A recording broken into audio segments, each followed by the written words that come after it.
BN to prioritise candidates chosen by the people for GE14.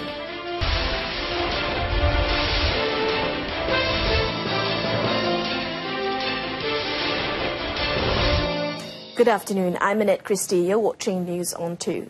The Digital Free Trade Zone DFTZ being established by the government will combine both the physical and virtual zones with added online and digital services to facilitate international e-commerce and spur internet-based innovation.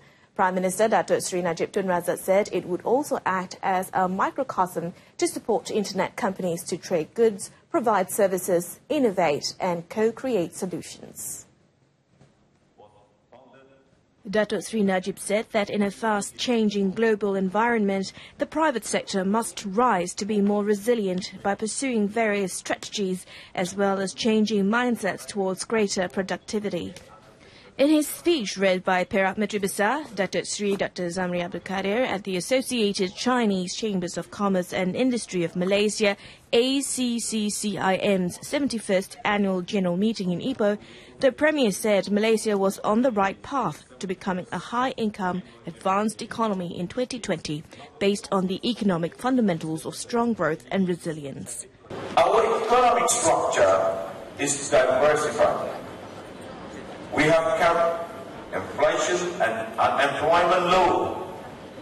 We have almost eradicated poverty, reducing it to just 0.6%. 0.6%. Our current positive trend is driven by rising exports and continued growth in the manufacturing sector. UMNO and Barisan Nasional BN will prioritise candidates who are wanted and favoured by the people for the 14th General Election GE14. Deputy Prime Minister Datuk Seri Dr. Ahmad Zahid Hamidi has warned court quarters against lobbying to become a GE14 candidate, as the final decision will only be made by the Prime Minister. Dan walaupun senarai itu dikemukakan oleh bahagian-bahagian, berdasarkan pada feedback yang diterima oleh bahagian, yang penting ialah pilihan rakyat, cita rasa rakyat. Apa yang rakyat mahu. Datuk Seri Dr. Ahmad Zahid was speaking at the opening of the Tangga Batu UMNO Division Delegates meeting in Malacca last night. The Deputy Premier is UMNO Vice President, performing the duties of the Deputy President. Datuk Seri Dr. Ahmad Zahid said when the leadership had determined the candidates who would contest in GE14, all party members must accept and express support to them to ensure the victory of the party in the general election.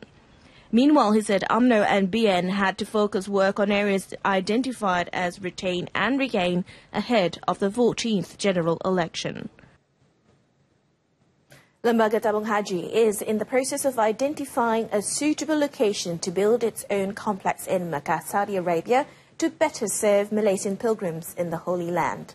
According to Tabung Haji Chairman Datuk Seri Abdul Aziz Abdul Rahim, the process is due to be finalised by the end of this year to allow construction work to commence immediately. Speaking in Pasir Mas, Kelantan, Datuk Seri Abdul Aziz noted that the building of a Tabung Haji complex in Mecca would enable it to save money on accommodation costs, as well as making it easier for personnel to conduct various activities for Malaysian pilgrims. Pada kita bayar beratus juta sewa, baik kita beli bangunan, buat bangunan sendiri. Bangunan tu hak milik Tabung Haji untuk 100 tahun ataupun mungkin dengan izin Allah dia bagi terus bidang tanah tu kepada kita. Jadi sekarang ni setiap tahun kita bayar sewa untuk penginapan untuk 30-40 ribu orang ni pun beratusan juta, lebih 200 juta. Jadi dengan makan minum baik kita ada sendiri dan kita boleh buat catering kita sendiri, makan minum dan macam-macam benda yang kita boleh buat. He added that Tabung Haji officials have been constantly in touch with the Saudi government to ensure that the building of the complex can be realised.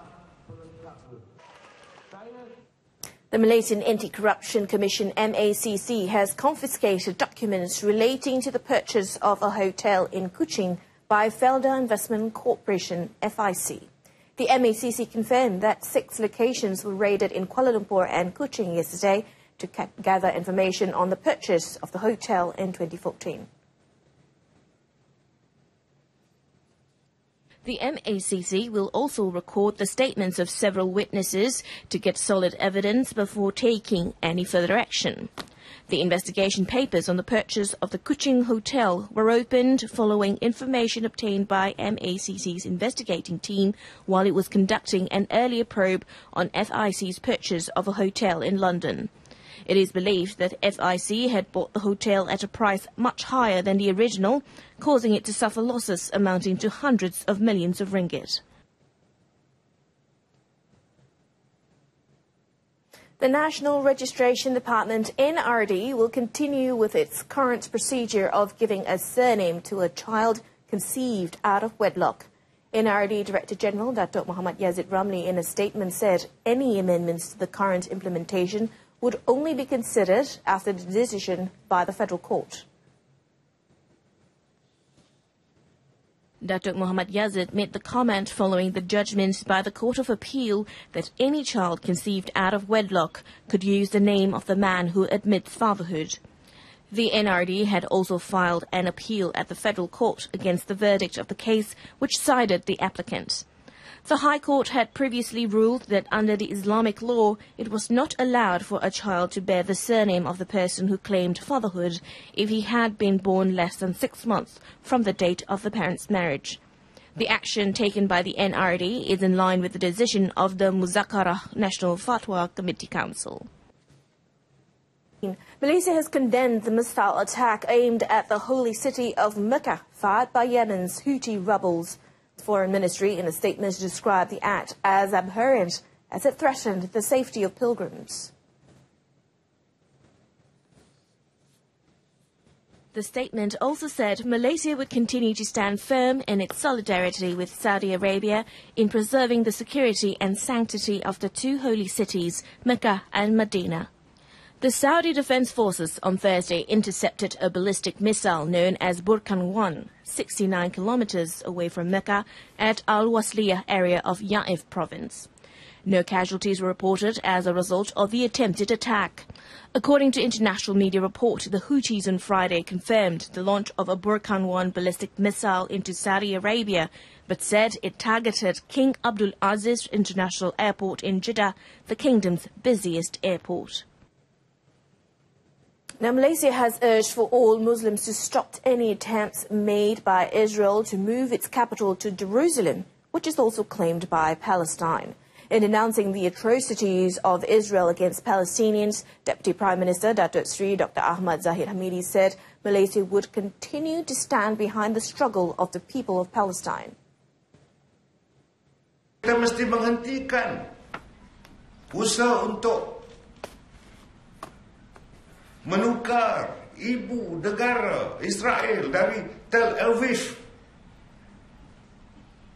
ke Baitul Muqaddis. Kita mesti mengiktiraf sebuah negara Palestin yang merdeka. Biar rakyat Palestin sendiri menentukan hala tuju mereka di bawah kerajaan yang mereka ingin tegakkan. Kita di belakang mereka. Kita tetap bersama-sama dengan rakyat Palestin keseluruhan. Prayers at the Al-Aqsa Mosque ended peacefully yesterday amid 2 weeks of unrest over security devices at the contested holy site in Jerusalem. Hundreds of Palestinians celebrated their return to the site following the removal of security restrictions by the Israeli police. Israeli police had barred men under 50 from the Jerusalem site during the day and braced for violence following security assessments indicting Palestinians had planned protests there. There were no restrictions on women. Police lifted the age restrictions and other measures last night. Muslims only returned to the site on Thursday after about 2 weeks of praying in the streets nearby to protest new security measures imposed by Israel.